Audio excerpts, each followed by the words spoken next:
વાઘોડિયાની Parul university દ્વારા ગુજરાતના અગ્રણી ટેક ફેસ્ટ ટેક એક્સપો 2025નું આયોજન કરવામાં આવ્યું છે.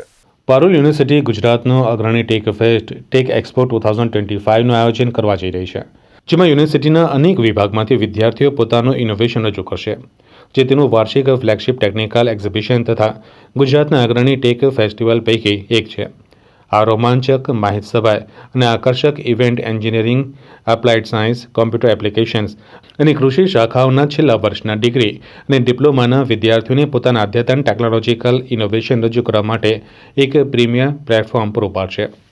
તે વિદ્યાર્થીઓને ટેકનોલોજીના ક્ષેત્રમાં વ્યવહારુ તાલીમનો અનુભવ પણ પ્રદાન કરશે, જેનાથી તેઓ વ્યવહારો અને વાસ્તવિક દુનિયાનો અનુભવ મેળવી શકે અને ઇન્ડસ્ટ્રીને એકીકૃત રીતે આગળ વધારવા માટે જરૂરી કૌશલ્યો પૂરા પાડશે. આ ઇવેન્ટમાં વડોદરા શહેરના આઈપીએસ અને પોલીસ કમિશનર નરસિંહા કુમાર અતિથિ વિશેષ તરીકે ઉપસ્થિત રહેશે. તેમની પ્રેરણાદાયી કારકિર્દી અને કાયદાના અમલીકરણ પ્રત્યેની પ્રતિબદ્ધતાએ શહેરમાં સલામતી અને સુરક્ષા લેન્ડસ્કેપને આકાર આપવામાં નોંધપાત્ર ફાળો આપ્યો છે. એક્સપો 2025નું ગુજરાત સહિત અન્ય રાજ્યોની યુનિવર્સિટીઓ અને શાળાઓમાંથી 1500થી વધુ લોકોને ભેગા લેવા આમંત્રણ આપવામાં આવ્યું છે. 2 દિવસીય આ એક્સપોમાં અત્યાધુનિક ટેકનોલોજી દ્વારા વાસ્તવિક દુનિયાના પડકારોનો સામનો કરવા માટે રચાયેલ 370 પ્રોજેક્ટની નોંધપાત્ર શ્રેણી રજૂ કરવામાં આવશે. મારું નામ કેવરી ત્રિવેદી છે. હું અહીંયા પારુલ યુનિવર્સિટીમાં જ ભણું છું અને હું અહીંયા પાર્ટિસિપેન્ટ છું. અહીંયા ટેકનિકલ સેલે ઓર્ગેનાઇઝ કર્યું છે આ ટેક એક્સપો, જે ગુજરાત લેવલ ઉપર છે. બહાર ગુજરાતના લોકો યુનિવર્સિટીઝ પણ આવે છે અહીંયા પાર્ટિસિપેશન કરવા અને ગુજરાતના સ્કૂલ્સ પણ અહીંયા આવે છે વિઝિટ કરવા.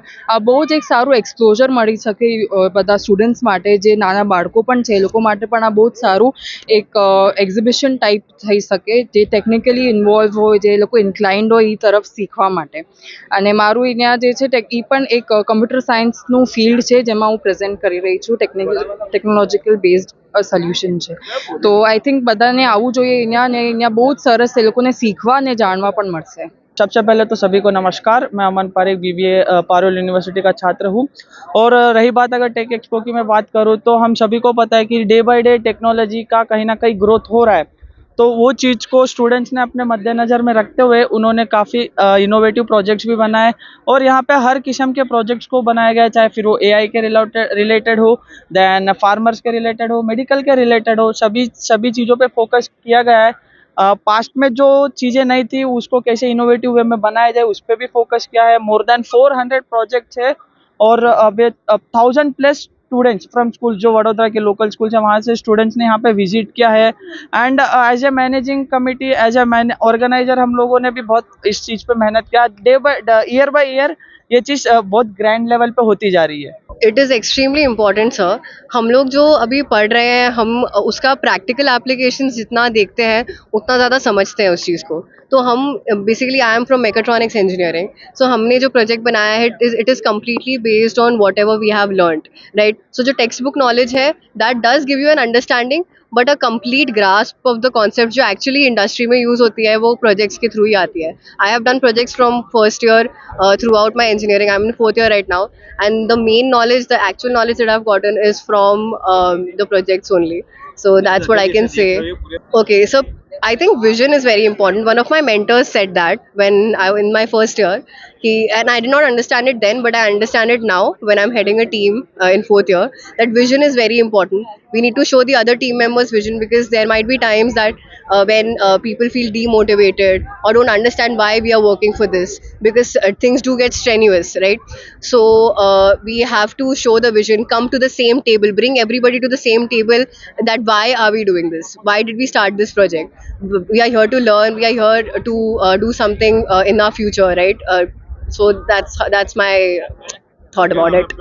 હું doctor Vipul Vekariya, dean faculty of engineering Parul university. Parul university દ્વારા છેલ્લા 15 વર્ષથી ગુજરાતનું મોટામાં મોટું ટેકનિકલ પ્રોજેક્ટનું એક્ઝિબિશનનું આયોજન કરવામાં આવે છે. આ 2025માં 2 દિવસ માટે 7 અને 8 ફેબ્રુઆરીના 2 દિવસનું પ્રોજેક્ટ પ્રદર્શનનું આયોજન કરવામાં આવેલ છે. આ પ્રોજેક્ટ પ્રદર્શનમાં 370 કરતાં વધારે ઇનોવેટિવ પ્રોજેક્ટ સ્ટુડન્ટ્સ દ્વારા બનાવવામાં આવ્યા છે, જેનું અમે પ્રદર્શન રાખેલ છે.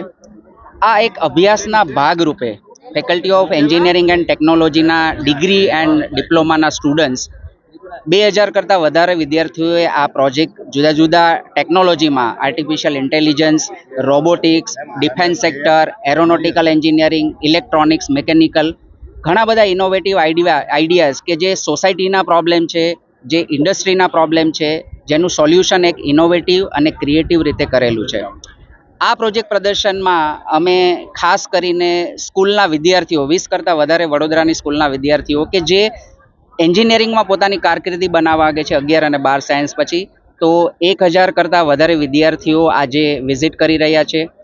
વડોદરાની જનતા માટે પણ આ પ્રદર્શનનું આમંત્રણ આપવામાં આવ્યું છે. તો 2 દિવસમાં 10,000 કરતાં વધારે લોકો આ પ્રદર્શનની વિઝિટ કરશે.